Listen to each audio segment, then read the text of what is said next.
Hello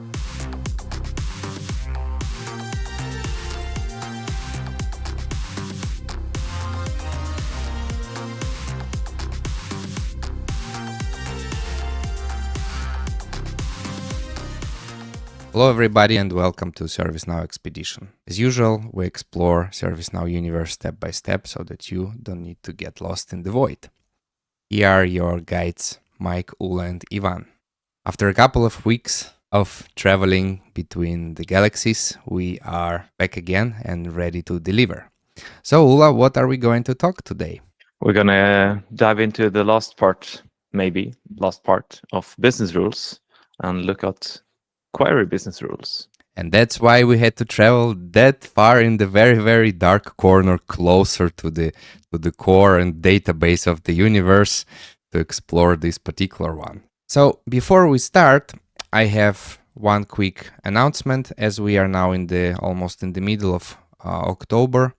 And as you know, October is a magic time for all the ServiceNow developers and community members because it's the Hacktoberfest time. As you have already know, probably, and if you not, then this particular message is for you. The Hacktoberfest initiative has started on ServiceNow community page, and we all encourage you to come and participate. This year, there are a couple of bigger changes that you might need to know about. First of all, it is about quality instead of quantity. That's why the number of active projects has been reduced to 3. Hack for good ideas. It's the one and only code snippets, and it's an action pack application.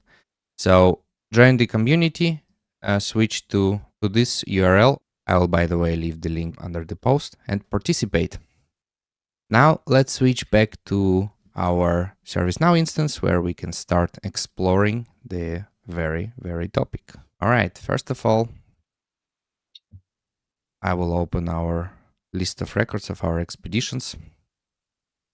And as you can see here, currently there are multiple things applied to this list. One is the filter condition.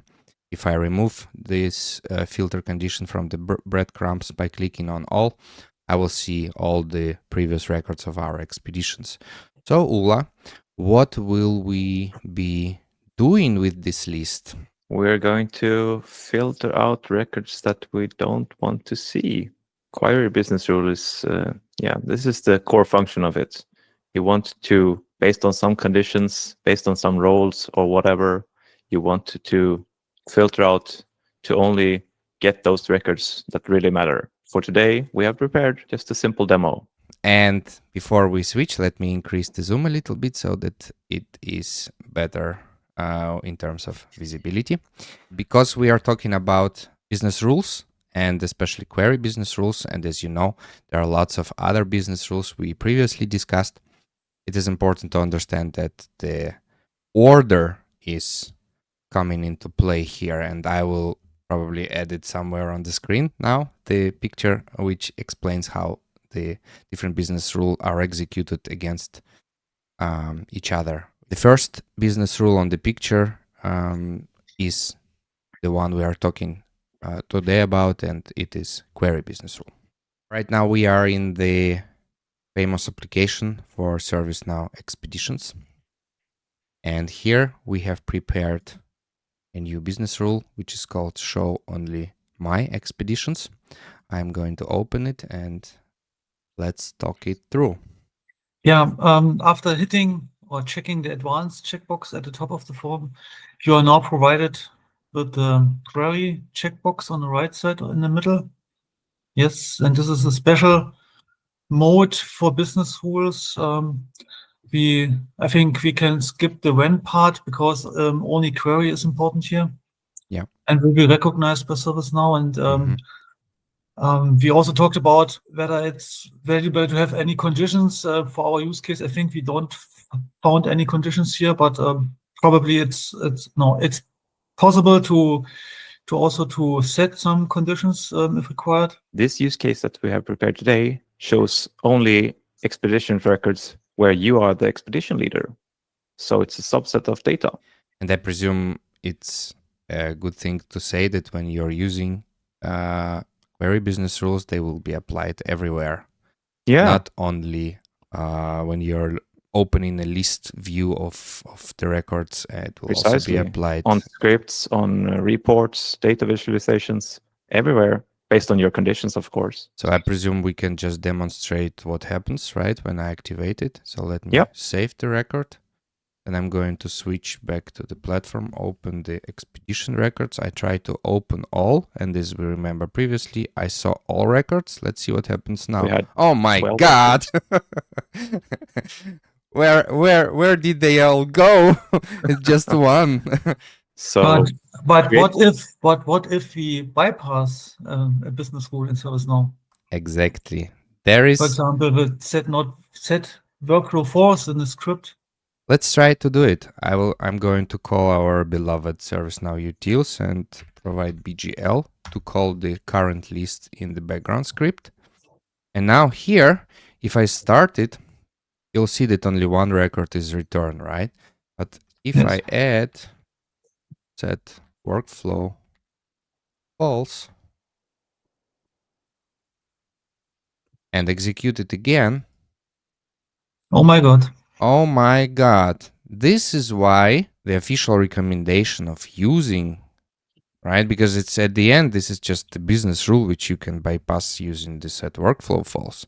So the official recommendation is that if you are using them for that kind of use cases, right, they should be always accompanied with the ACLs, appropriate ACLs. for security concerns, yes. All right, let's get back. I presume one of the good ways to show how this all works would be to demonstrate the SQL log. Yeah. Right. Currently, we have. Let's make this whole thing deactivated. Now, actually, what we want to do, as we are a ServiceNow expedition, and you want to learn something new and interesting with us, we will show you how you can see the debug log in a little bit different way. So to do that, I will go back to the background script we have just executed before that and add the following directive, gs.trace true. Then I also add it to the end to deactivate so that we do not capture the things that we don't need, hopefully. Mike, do you want to say a couple of words about this feature and how you use it? After activating the tracing of SQL, you will be able to get the output for the underlying statements, the database query statements, in the output window of your script console or your script background. Yeah, it's recommended to deactivate it afterwards. So now let's see what we have if we execute the script. As you can see now, the result of the script, as we removed set workflow false, is back again, right? We are filtering all the records. We are not allowing basically them to leave the database. And inside of the query, we see here the following statement, right? It's the condition which was applied through our business rule, where expedition leader and the expedition leader is resolved into the CCD of the current user session. And of course, if we deactivate the rule and start it again, we will not see it anymore. Yeah, unfortunately, there's a downside with this approach. You have to select in scope global, otherwise it will fail. Yes. You already did this. Yeah. Let us try something else. Let us first activate the rule again. And now let's switch to the list of the expeditions and let's try to create one. We will call it, and as an expedition leader, I will assign. Expedition. Yeah, exactly. It's number 13. Are you guys have some superstitions like No. many people around the globe? No, we are scientists, right? There are no room for superstition in our world. All right, let's see what happens if I activate, create and activate a new record and assign it to the ULA. And it's gone. But Try was the it same thing, but this time try to save it so you remain on the form. Yes. very interesting service? Let me save it. Oh, record not found. Bam! And that's So- happening. And this is happening exactly because Query Business Rule prevents record from leaving the database. Every time you refresh the page and the list, the query to the database is made in the background. That's what you can see in the logs. It's another interesting difference compared to the ACL approach in list views. You really only see the records you're allowed to. You will not get this annoying message at the end of the list that a number of records is disabled. Security constraints prevent the number exactly. of records from displaying. Yeah, this is one of the ways to mitigate this annoying thing. Yeah, that's the reason why many customers are using this approach instead of ACLs. But at the end, it can be bypassed, as we saw before with the setWorkflow force. However, I would say even ServiceNow says that if you're abusing this functionality for the data separation use cases, you probably need to look into some other solutions. Like, let's say, the new features called service security data filters. However, this is a whole big new topic for us, which includes not only diving into the feature itself, but also talking about ACLs, their types, security attributes, etc. We'll definitely discuss it at a later point. Hey, Mike, before wrapping up this session, do you think we should be aware of something else while working with Query Business Rules? Yes, of course.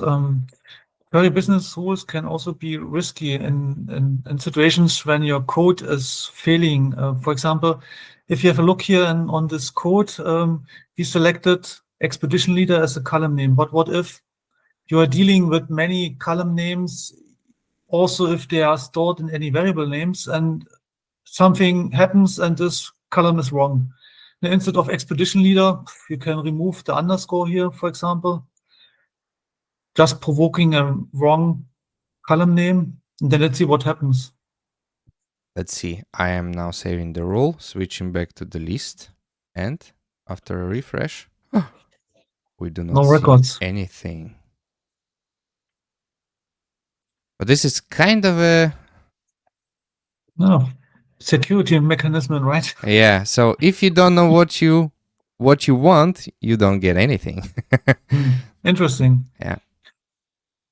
Maybe this is a changed behavior, because I remember some hints from ServiceNow by itself that misconfigured queries can lead to the visibility of all records. Yeah.